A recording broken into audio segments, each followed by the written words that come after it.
Hello दोस्तों, welcome to horror vibes. आज मैं आपको अपने सब्सक्राइबर की भेजी हुई 3 घटनाओं के बारे में बताने वाला हूँ। इन तीनों घटनाओं में से जो तीसरी घटना है उसके बारे में मुझे ज़्यादा जानकारी बिल्कुल नहीं है, क्योंकि उन्होंने मुझे इसके बारे में ज़्यादा डिटेल में नहीं बताया है। तो मैं उसके बारे में आपको जो कुछ भी बताऊँगा वो उनकी दी गई जानकारी के हिसाब से ही बताऊँगा।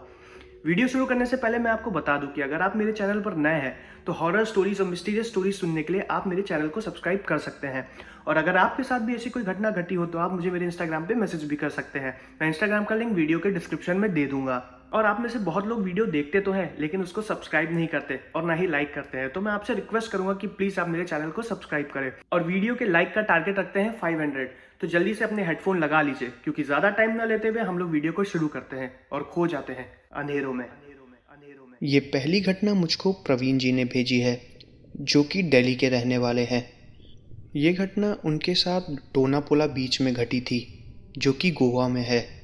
अब आगे की घटना मैं आपको प्रवीण जी के पॉइंट ऑफ व्यू से बताऊंगा। मेरा नाम प्रवीण है और ये घटना गर्मियों की छुट्टियों की है। ये घटना है 2005 की।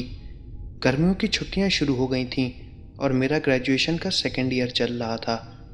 मेरे कॉलेज में किसी तरह का फेस्ट हो रहा था जिसमें मुझको जाने में कोई भी इंटरेस्ट नहीं था, तो हमको 5 से 6 दिन की छुट्टियां मिली हुई थी। मैंने और मेरे कॉलेज के कुछ दोस्तों ने ये प्लान बनाया कि हम गोवा जाएंगे। आमतौर पे गोवा का ट्रिप कैंसिल होने के लिए बनता है, लेकिन मैंने और मेरे 2 दोस्त, जिनका नाम अमित और अभिषेक है, उन दोनों ने भी अपनी कुछ सेविंग्स की थी और मैंने भी की थी। हमने अपनी पूरी सेविंग्स को जमा किया और गोवा का प्लान बना लिया। हम सब वहाँ पर गए और खूब एंजॉय किया। हमें वहाँ पर बहुत ही मज़ा आया। हम जिस होटल में रुके थे वहाँ पर हमको एक आदमी मिला जो कि दिल्ली का ही रहने वाला था। वो उस होटल में जॉब करता था। हमने उससे पूछा कि यहाँ गोवा में घूमने वाली और कौन कौन सी जगहें हैं, क्योंकि हमें गोवा में एक दिन और रुकना था और हमने काफ़ी जगह घूम ली थी। उसने अपने हिसाब से सारी अच्छी अच्छी जगहों के बारे में बताया। पुराने चर्च से लेके जितने भी बीचेस हैं उसने हमें सबके बारे में बताया, और कसिनोज के बारे में भी। हमारे पास उतना पैसा नहीं था तो हमने बस घूमने की सोची।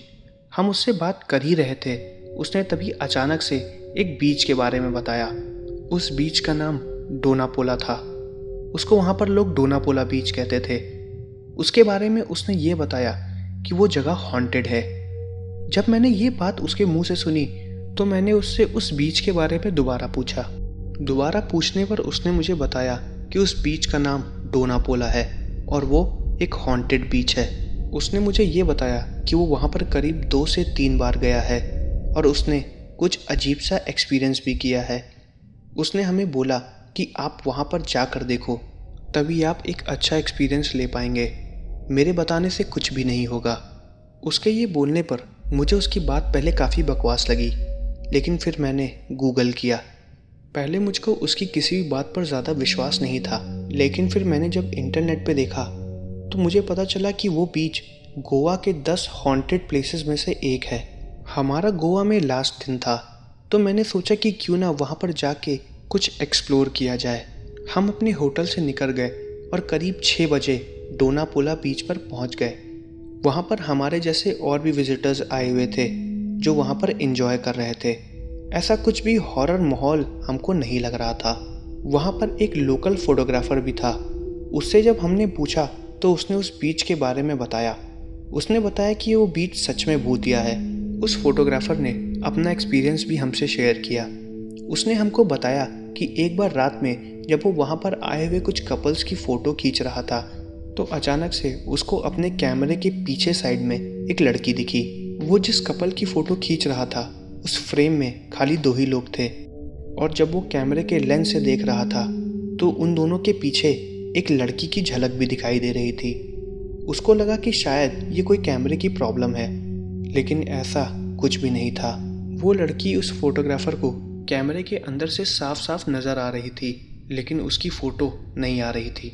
जब उस फोटोग्राफर ने हमको ये बातें बताई तो हमको इस बात पर थोड़ा बहुत विश्वास भी हो गया था। हमने जब उससे पूछा कि ऐसा यहाँ पर क्यों होता है तो उसने हमको उस बीच का एक इतिहास बताया। हमें नहीं पता था कि ये सच है या झूठ। उसने हमें बताया एक लड़की थी जिसका नाम था डोनापोला, जिसके नाम पे इस बीच का नाम रखा गया है। वो लड़की एक पोर्चुगीज राजा की बेटी थी।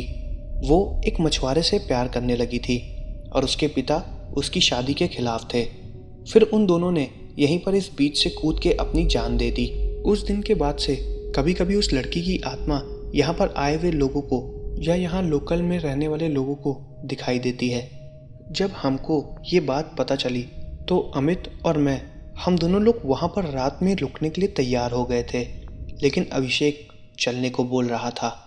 हमें वहाँ से नहीं जाना था, तो हमने अमित को होटल जाने के लिए बोल दिया और हम कुछ देर बाद आने वाले थे। उस वक्त रात के करीब 8 बज चुके थे और ज़्यादातर लोग जा चुके थे। वहाँ पर रात में कोई भी नहीं रुकता है। शायद ही आपको 3 से 4 लोग ही दिखेंगे वहाँ पर जो कि रात में वहाँ रुकते हैं।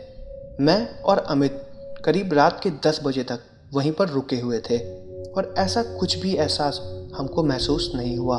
हाँ, लेकिन हमको थोड़ी ठंड ज़रूर लग रही थी, इसलिए हम दोनों वहाँ पर खड़े होकर सिगरेट पी रहे थे। सिगरेट पीते हुए मैंने देखा कि साइड में ऊपर की तरफ एक मूर्ति बनी हुई है। वो मूर्ति किसी और की नहीं, शायद डोना पोला की ही है। हम कुछ देर तक वहीं पर खड़े थे और उस मूर्ति को देख के चिल्ला चिल्ला के बातें कर रहे थे। कुछ देर बाद हमने देखा कि उस मूर्ति के पास कोई बैठा हुआ है। सच में उस चीज़ को देखने के बाद थोड़ा अजीब ज़रूर लगा था।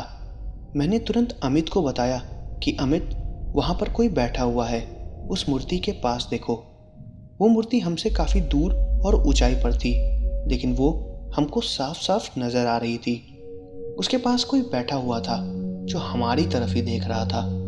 हमने चिल्लाते हुए उससे बोला कि तुम वहाँ से हट जाओ, तुम नीचे गिर जाओगे, लेकिन वो वहाँ से नहीं हटा। हमको बिल्कुल भी नहीं पता था कि वो कोई लड़की थी या लड़का। हमने बस उसको चिल्ला के बोलने की कोशिश की कि वहाँ से हट जाओ। तभी हमारे देखते देखते वो आदमी या औरत वहाँ से गायब हो गया, जैसे कोई हवा। हमने उसको साफ साफ गायब होते हुए देखा। वो वहाँ से ऐसे गायब हो गई जैसे कोई मोमबत्ती बुझने के बाद उसका धुआं हवा में गायब हो जाता है। ठीक वैसे ही वो परछाई उस जगह से गायब हो चुकी थी और हम काफ़ी ज़्यादा डर गए थे। मैं सच में बहुत ही ज़्यादा डर गया था। हम हल्के हल्के नशे में भी थे। मैंने अमित से वापस चलने को बोला क्योंकि मुझको तुरंत कुछ अजीब सा महसूस होने लगा था। सच बताऊं तो ऐसा मैंने अपनी पूरी लाइफ में पहली बार एक्सपीरियंस किया था। अमित ने मुझको रुकने के लिए बोला और अभिषेक होटल पहुंच चुका था। वो हमको बार बार फ़ोन करके वापस आने को बोल रहा था क्योंकि उसको हमारी चिंता हो रही थी। उसके बाद ऐसा कुछ हुआ जिससे हमारी हालत बहुत ही ज़्यादा ख़राब हो गई। उस पूरे डोना पोला बीच की लाइट चली गई थी। वहाँ पे एकदम अंधेरा हो चुका था। लाइट जाने के बाद हम दोनों की हालत और भी ज़्यादा ख़राब हो गई क्योंकि उस वक्त वहाँ पर हम दोनों के अलावा और कोई भी नहीं था। कुछ टैक्सी वाले थे, लेकिन वो हमसे बहुत दूरी पर खड़े थे। हमें वो आते जाते नज़र भी आ रहे थे। हम बहुत ही ज़्यादा डर गए थे। जहाँ तक वो टैक्सी थी, उस टैक्सी वाले के पास जाने के लिए एक लंबी सी रोड थी और उस पूरे रोड पे एक घना अंधेरा था और हमको बहुत ही ज़्यादा डर लग रहा था। वैसे उस फोटोग्राफर ने हमको बता रखा था कि वहाँ पर लाइट जाना एक आम बात थी, लेकिन हमको फिर भी अंधेरे में कुछ भी नॉर्मल नहीं लग रहा था और हमारा नॉर्मल ना लगने का ये एहसास बिल्कुल ही सही था। हम जब पीछे मुड़े तो हमने देखा कि जहाँ पर हम पहले खड़े होकर सिगरेट पी रहे थे, वहाँ पर हमने एक परछाई को खड़ी हुई देखा। हालांकि अंधेरे में वो हमको समझ में नहीं आ रही थी, लेकिन चांद की थोड़ी बहुत रोशनी में हमें सफ़ेद रंग का रिफ्लेक्शन साफ साफ नज़र आ रहा था। हम उसको देख रहे थे और हमें उसके अलावा कोई भी आवाज़ नहीं आ रही थी। हमें बस पानी की आवाज़ आ रही थी। हम तुरंत उसी जगह से भागते हुए टैक्सी वालों के पास गए और फिर जो हुआ उसकी मैं कल्पना भी नहीं कर रहा था। हम जैसे ही उस टैक्सी वाले के पास पहुँचे, हमारी हालत एकदम ख़राब हो गई थी और हमको सच में वो जगह समझ में नहीं आ रही थी। हम जैसे ही टैक्सी वाले के पास पहुँचे, उस पूरे बीच की लाइट दोबारा अपने आप आ गई। माना कि वहाँ पर लाइट आना और जाना एक आम बात थी, लेकिन हमारे उस बीच से निकलने के तुरंत बाद ही वहाँ पर लाइट आ जाना ये हमको बहुत ही ज़्यादा अजीब लगा। और वो परछाई जो वहाँ पर खड़ी थी वो भी वहाँ से गायब हो चुकी थी। ये मेरी लाइफ का बहुत ही खतरनाक हॉरर एक्सपीरियंस था।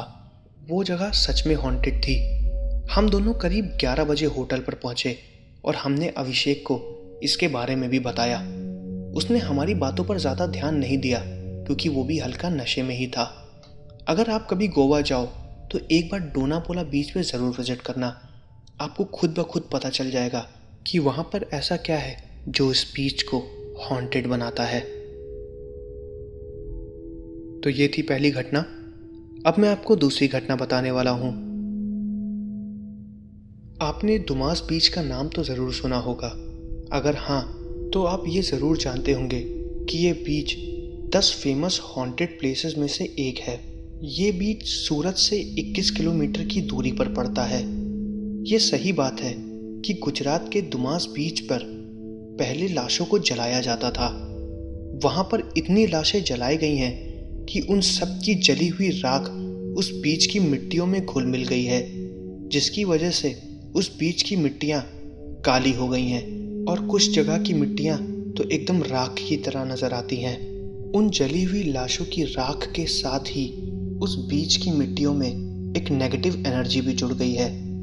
ये घटना जिसके साथ घटी है उसका नाम था करण, जो कि गुजरात के रहने वाले हैं। ये घटना मुझको उनके एक दोस्त ने भेजी है जिनका नाम आकाश है। और अब आगे की घटना मैं आपको आकाश जी के दोस्त करण जी के नज़रिए से बताऊंगा। मेरा नाम करण है और मैं गुजरात के सूरत का रहने वाला हूँ। दुमास बीच मेरे घर से करीब 25 किलोमीटर की दूरी पर है। ये घटना है 2012 की। तब मेरी उम्र करीब 19 साल की थी। मैंने पहले अपने दादाजी से उस बीच के बारे में सुना था और वहाँ पर जब मैं अपने दोस्तों के साथ पहुँचा तो मैंने देखा कि वहाँ की मिट्टी सच में काली थी। सच बताऊँ तो देख के बहुत ही ज़्यादा अजीब लग रहा था। जब मैं अपने दोस्तों के साथ वहाँ पर पहुँचा तो शाम के करीब 6 बज रहे थे। सब कहते थे कि 5 बजे के बाद वहाँ पर कोई भी नहीं जाता, लेकिन ऐसा कुछ भी नहीं है। 6 बजे तक वहाँ पर कुछ लोग थे, लेकिन वो भी बीच छोड़कर धीरे धीरे जा रहे थे क्योंकि वो बीच बहुत ही ज़्यादा गंदा था। कुछ दुकानें भी थी वहाँ पर, लेकिन 6 बजे के बाद वो भी बंद हो जाती हैं क्योंकि वहाँ पर लाइट का कोई भी प्रबंध नहीं है और सूरज ढलते ही उस बीच पे एकदम अंधेरा हो जाता है। ठंडियों के मौसम में दिन छोटा होने की वजह से वहाँ पर अंधेरा जल्दी हो जाता है। ये घटना मेरे साथ तब घटी थी जब ठंडियाँ चालू होने वाली थी, यानी कि नवंबर में। 6 बजे के बाद आपको वहाँ पर सिर्फ 2 ही चीज़ें दिखेंगी, एक अंधेरा और दूसरी पानी की लहरें। उसके अलावा वहाँ पर और कुछ भी नहीं होता है। रात में पानी की लहरों की आवाज़ बहुत ही ज़्यादा डरावनी लगती है। मैं अपने 4 दोस्तों के साथ वहाँ पर गया था और मुझको मिला के 5 लोग थे।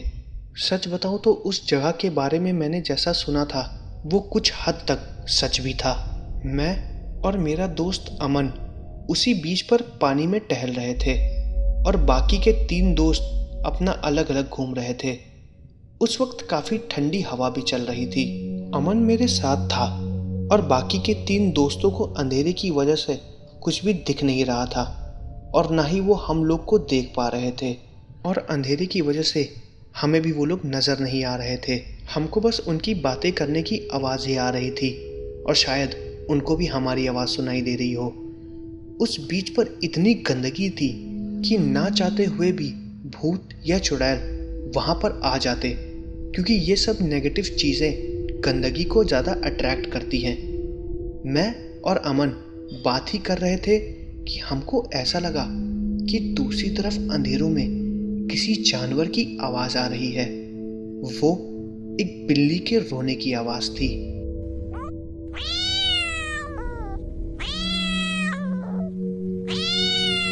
वो काफ़ी देर तक ऐसी ही आवाज़ निकाल रही थी जैसे कि वो दर्द में हो या फिर कहीं फंस गई हो। मुझसे और अमन से उसका रोना ज़्यादा सुना नहीं गया, तो हम उस बिल्ली की आवाज़ की तरफ जाने लगे और चलते चलते हम पानी के अंदर जा रहे थे। हमको वो दिख भी नहीं रही थी। हमारे पास जो मोबाइल था, हम उसकी फ्लैश से ही उसको ढूंढ रहे थे, लेकिन उसके फ्लैश भी अंधेरे में कोई भी काम नहीं कर रहा था, क्योंकि उससे ज़्यादा रोशनी नहीं हो रही थी और हमको वो नज़र भी नहीं आ रही थी। फिर उसकी आवाज़ अचानक से बंद हो गई। हमको लगा कि शायद वो हम लोगों को आता देख डर के भाग गई हो, तो मैंने अमन से कुछ देर वहीं पानी पर रुकने को बोला और हम दोनों वहीं पर खड़े होके बात करने लगे। मौसम काफ़ी ठंडा था। रात में सारी दुकानें बंद हो जाती हैं और क्योंकि 6 बजे के बाद वहाँ पर कोई नहीं जाता है, तो कुछ भी खाने या पीने का सामान मिलना तो बहुत ही ज़्यादा मुश्किल था। वहाँ से हर 10 मिनट में एक प्लेन निकल रहा था, तो नीचे से उसको देखने में बहुत ही ज़्यादा अच्छा लग रहा था। मैं और अमन पानी से बाहर निकल के आ रहे थे। हम जब पानी से बाहर चल के आ रहे थे तो उसकी आवाज़ भी आ रही थी। फिर कुछ देर बाद हम पानी से बाहर निकल आए, लेकिन वो आवाज़ अभी भी आ रही थी। ऐसा लग रहा था कि कोई अभी भी पानी से बाहर आने की कोशिश कर रहा है। उसकी आवाज़ से ऐसा लग रहा था कि हमारे पीछे कोई है। हम पीछे घूमे, लेकिन वहाँ पर कोई भी नहीं था। पानी से बाहर आते वक्त हमारे पैरों के निशान ज़मीन पर पड़ रहे थे, क्योंकि पानी के पास की मिट्टी काफ़ी गीली थी, तो हमारे निशान उसमें साफ साफ नज़र आ रहे थे। फिर मैंने और अमन ने ऐसा कुछ देखा जिसको देख के हमारी हालत ख़राब हो गई। हमारे पैरों के निशान के जस्ट पीछे एक और पैरों के निशान थे, जो हमारे पैरों के निशान के ऊपर से चलते हुए आ रहे थे। ऐसा लग रहा था कि कोई पानी से निकल के हमारा पीछा कर रहा हो। वो चीज़ बहुत ही ज़्यादा डरावनी थी। ये देख के हम दोनों कांपने लगे थे। हम लोग भागते हुए अपने दोस्तों की तरफ जा रहे थे और अमन तो डर की वजह से चिल्ला रहा था। हमने भागना जैसे ही चालू किया, हमारे पीछे से एक कुत्ते के भौंकने की आवाज़ आ रही थी, और वो आवाज़ पानी के उसी तरफ से आ रही थी जहाँ से उस बिल्ली के रोने की आवाज़ आ रही थी। हम दोनों को ऐसा महसूस हो रहा था कि कोई पानी पर दूर बैठा हुआ है और हमको देख रहा है, क्योंकि चांद की हल्की रोशनी थी वहाँ पर, लेकिन वो रोशनी भी एकदम ना के बराबर थी। हम पानी के दूसरी तरफ बहुत ज़ोरों से भाग रहे थे और चिल्लाते हुए अपने दोस्तों को बुला रहे थे। जैसे ही वो हमें मिले, हमने उनको ये बात बताई तो उन सब लोगों को लगा कि हम झूठ बोल रहे हैं, तो उन्होंने हमसे बोला कि हम दोबारा उस जगह चलेंगे। मैं तो जाने के लिए तैयार हो गया था, लेकिन अमन ने बोला कि वो वहाँ पर दोबारा नहीं जाएगा, लेकिन उसको अकेले नहीं रहना था, इसलिए वो दोबारा हमारे साथ वहाँ पर गया। हम पांचों जब वहाँ पर पहुँचे तो हमें कुछ भी नहीं दिखा और हमारे पैरों के निशान वहाँ से गायब हो चुके थे, और साथ में उस तीसरे आदमी के पैर के निशान भी, जो हमें पानी के अंदर से आते हुए दिखे थे। हम पांचों लोग करीब आधे घंटे तक उसी जगह खड़े थे और मैं बहुत ही ज़्यादा घबरा रहा था। मेरे साथ अमन भी था और उसको भी बहुत ज़्यादा डर लग रहा था। अमन हमें बार बार वहाँ से चलने के लिए बोल रहा था, लेकिन मेरे बाकी के 3 दोस्त मान ही नहीं रहे थे। उन लोगों को ये लग रहा था कि मैं और अमन उनसे किसी तरीके का कोई मजाक कर रहे हैं। तभी अमन को अचानक से उल्टी आने लगी, शायद डर की वजह से। उसका बीपी थोड़ा बढ़ गया था, तो हम उसी वक्त वहाँ से भाग के बाहर निकल गए। वहाँ से बाहर निकलते ही अमन की तबीयत थोड़ी थोड़ी ठीक होने लगी, लेकिन वो काफ़ी घबराया हुआ था। वो परेशानी में भगवान का नाम ले रहा था और मेरे बाकी के 3 दोस्त उस पर हंस रहे थे और वो ये बोल रहे थे कि हम दोनों झूठ बोल रहे हैं। उस वक्त रात के करीब 1 बज रहे थे और कोई भी दुकान नहीं खुली थी। पास में ही हमारा एक दोस्त रहता था, उसका नाम था मोहित। हम सब कुछ घंटों के लिए उसके यहाँ रुक गए और बैठ के उसको हम सारी बातें बताने लगे। मोहित ने हमारी बात जब सुनी तो उसने मेरी और अमन की बात पर विश्वास भी किया। उसने मुझको और मेरे दोस्तों को बताया कि हमारे अलावा और भी बहुत से लोग हैं जिन्होंने ऐसी अजीब सी चीज़ उस जगह पे एक्सपीरियंस की है। मोहित के ऐसा बोलने पर हमारे बाकी दोस्तों ने मेरी और अमन की बात पर तब विश्वास करना चालू किया, और मोहित की बात सुन के हमें भी ऐसा लग गया था कि वो हमारा कोई वहम नहीं था और हमारे साथ जो कुछ भी घटा वो एक सच था। तो ये थी दूसरी घटना। अब मैं आपको तीसरी घटना बताने वाला हूँ। ये तीसरी घटना मुझको मनोज जी ने भेजी है और ये घटना उनके साथ घटी थी। ये घटना उनके साथ सिंध रोड पर घटी थी, जो कि वडोदरा के पास पड़ता है। मनोज जी ने मुझको ये घटना मेल की थी, तो उनकी दी गई इस जानकारी के आधार पर मैं आपको आगे की घटना मनोज जी के पॉइंट ऑफ व्यू से बताऊंगा। मेरा नाम मनोज है और मैं झांसी का रहने वाला हूँ। मेरे मामा गुजरात वडोदरा के रहने वाले हैं। मैं एक बार गर्मियों की छुट्टियों में अपनी नानी के यहाँ गया हुआ था। वहाँ पर मेरे बहुत से दोस्त थे, क्योंकि मैंने अपनी 8वीं तक की पढ़ाई अपनी नानी के यहाँ से की थी। उसके बाद मैं अपने पापा के घर आ गया था। मैं 2016 में अपने कॉलेज के फर्स्ट ईयर में था। तब किसी कारण की वजह से मुझे अपने कॉलेज को ड्रॉप करना पड़ा। कॉलेज ड्रॉप करने के बाद मेरे घर पे मन नहीं लग रहा था, तो मैं कुछ दिनों के लिए अपने मामा के यहाँ चला गया। मैंने सिंध रोड की घटनाओं के बारे में बहुत पहले से सुना हुआ है, लेकिन कभी उस जगह गया नहीं। काफ़ी लोग बोलते हैं कि वो जगह हॉरर है। लोग बोलते हैं कि वहाँ पर रात में एक लड़की दिखाई देती है, जिसका चेहरा आधा कटा हुआ होता है, जो अक्सर लोगों को उस बीच से जाने के लिए बोलती है। वो लड़की वहाँ पर लोगों को ट्रेडिशनल ड्रेस में दिखाई देती है और रात में चिल्लाती है। ऐसी घटनाएं वहाँ पर बहुत से लोगों ने एक्सपीरियंस की है, जो कि अपने आप में बहुत ही ज़्यादा हॉरर है। वहाँ पर कई लाशें भी जलाई जाती हैं। अगर आप दिन के टाइम वहाँ पर जाएं, तो आप देखेंगे कि वहाँ पर रोज़ 2 से 3 लाशें हमेशा आपको जलती हुई मिलेंगी। साथ ही वो एक टूरिस्ट अट्रैक्टिंग प्लेस भी है, क्योंकि दिन के वक्त वहाँ पर बहुत ही ज़्यादा भीड़ होती है। वहाँ पर एक बहुत बड़ा डैम है, जहाँ से पानी गिरता है और वहाँ का नज़ारा बहुत ही अच्छा है और सनसेट तो काफ़ी ज़्यादा लाजवाब है। लेकिन ये जगह दिन में जितनी अच्छी है, रात में उतनी ही ज़्यादा खतरनाक भी है। मेरे साथ ये घटना जो घटी है, वो मैं कभी भी नहीं भूल पाऊँगा। रात में मैं अपने दोस्तों के साथ वहाँ पर गया था, लेकिन अंधेरा होने की वजह से कुछ दिख नहीं रहा था। हम सब जहाँ पर खड़े थे, वहाँ से कुछ दूर हमें एक रोशनी दिखाई दे रही थी, और वो रोशनी जलते हुए लाश की ही थी।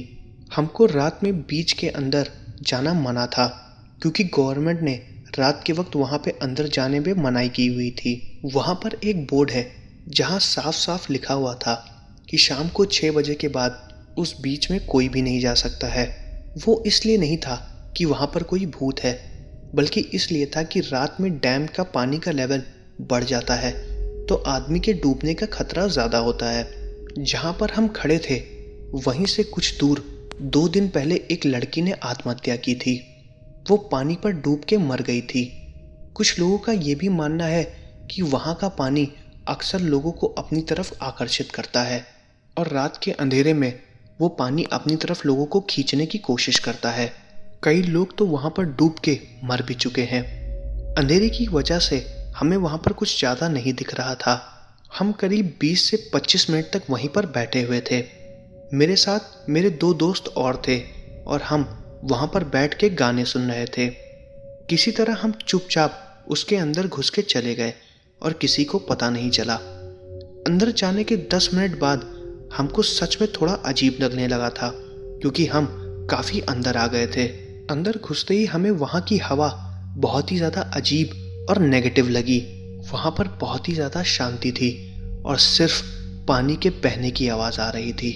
हम वहाँ पर चुपचाप खड़े थे, और कुछ देर बाद हमको अंधेरे में से किसी की आवाज़ आ रही थी। वो आवाज़ सच में किसी की चिल्लाने की थी। हमें चिल्लाते हुए तो वो नहीं दिखी, लेकिन हम इतना ज़रूर बता सकते हैं कि वो आवाज़ एक लड़की की थी, और वो काफ़ी ज़ोर से चिल्ला रही थी। कुछ देर बाद चिल्लाने की आवाज़ रोने की आवाज़ में बदल गई। सच बताऊं तो हमें अंधेरे में कोई भी आधे मुंह वाली लड़की नहीं दिखी, जैसा कि हमने उस बीच के बारे में सुना था, लेकिन वो आवाज़ उसी जगह से आ रही थी जहाँ पर वो लाशें जल रही थीं। पहले हमने सोचा कि शायद हमें उसे बचाने जाना चाहिए, लेकिन हम बहुत ही ज़्यादा डर गए थे और ये सोच रहे थे कि आखिर अंधेरे में वो लड़की वहाँ कर क्या रही है। तो हम फिर वहाँ पर नहीं गए और धीरे धीरे अपना एक एक कदम बीच के बाहर की तरफ ले जाने लगे। ये हमारा कोई वहम नहीं था, क्योंकि हम तीनों को वो आवाज़ साफ साफ सुनाई दे रही थी। हम तीनों लोग तुरंत ही वहाँ से भागने लगे। वहाँ से भागते भागते रोड पर सबसे पहले मैं पहुँचा, लेकिन सच में हम तीनों को ऐसा एहसास हो रहा था कि हमारा कोई पीछा कर रहा है। और जब तक हम तीनों लोग उस बीच के अंदर थे, हम तीनों लोग का सर भी बहुत ही ज़्यादा तेज से दर्द हो रहा था। उसके बाद हम कुछ देर बाद अपने घर की तरफ निकल गए और हम सुबह के वक्त अपने घर पहुँचे। उस बीच के बारे में सुने गए छोटे बड़े हादसों में हमारा भी एक छोटा सा हादसा जुड़ गया। तो दोस्तों, ये थी 3 घटनाएं। मैं आशा करता हूँ कि आपको वीडियो पसंद आई होगी।